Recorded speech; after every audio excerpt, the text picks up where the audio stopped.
I think they're smart enough that you don't have to watch the show in order to understand the next Batman movie, because that's how Disney killed their franchise, right? Sure.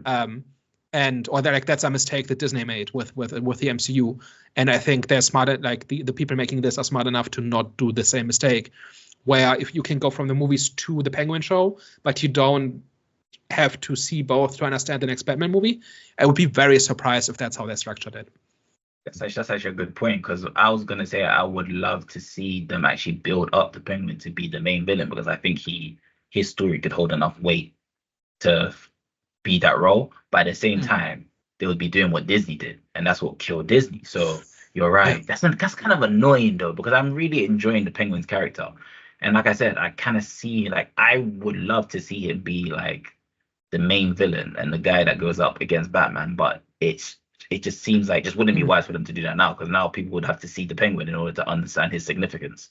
Speaking of Disney, obviously you had the Agatha All Along show that came out as well, alongside, or same week as this, it's had the same release. What do you guys feel like DC is doing well where Marvel isn't? Granted, I've seen Agatha, and it's not a bad show. Like it's okay. It's like light entertainment, but on the television side of things, this, like the Penguin show, is clearly like 100 times better than what Agatha is at the moment. But I don't know, what are some of the learnings that Marvel can maybe even like take from this, essentially?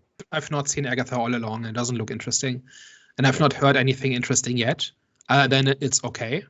Like, it doesn't seem to be a garbage fire, and that's good news. But I've also not heard anything where I say, oh, I want to check that out now. The fact that it's not a garbage fire being a win for it kind of like says a lot about sort of the state of sort of like Marvel TV in itself. But yeah, I don't know. For me, it seems like what DC have done well is that they've actually brought in the right people to actually like create a show, because it's one thing creating a TV show and there's one thing creating a movie. And I feel like what Marvel or that side of things were doing for a very long time was just creating essentially these like kind of like long movies and just like shortening them into like these like 6 half-an-hour episodes, which was the wrong approach. Whereas I feel like with like Penguin, it's that they've actually gone to like the right creatives for this. They've got like the right showrunners in for this. They've got the right writers in this to actually like make it a proper like episodic experience for for the viewers, and are telling a story that fits within sort of the TV kind of like landscape of things. So it was just like for me, it was just kind of like interesting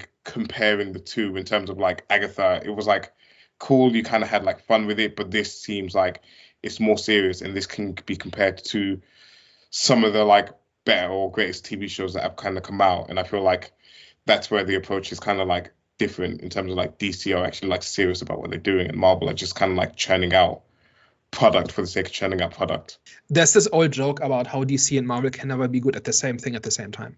Okay. And so when the MCU was going strong, the DCU was struggling, and now that the MCU is struggling, there's some oxygen for the Batman. So for some reason, that still seems to continue to be true. But I was kind of struggling to answer your question initially, because it kind of comes down to, this is a well-written story, and you just need to hire good writers and tell a good story, and then people will come. And that's kind of a head-wavy answer that is not really helpful. But ultimately, I watched the story and I got the story I was promised, and there was nothing annoying or frustrating about it. It was just a descent into this fascinating world with interesting characters. And that's kind of all there was to it. And I've not had that experience from Marvel for a long time.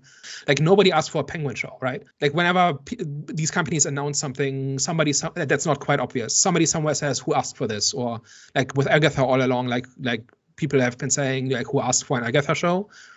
And I think that's completely the wrong question to ask. It's, what does the show offer? And it, like, just for me, just as somebody looking for something to watch, Penguin offered me something interesting and Agatha didn't, and therefore I watched one and not the other. And then I was rewarded with a good story for making that choice. And it may be that at some point I catch up with Agatha and it turns out to be a great story, but so far I've not been given any reason to believe that.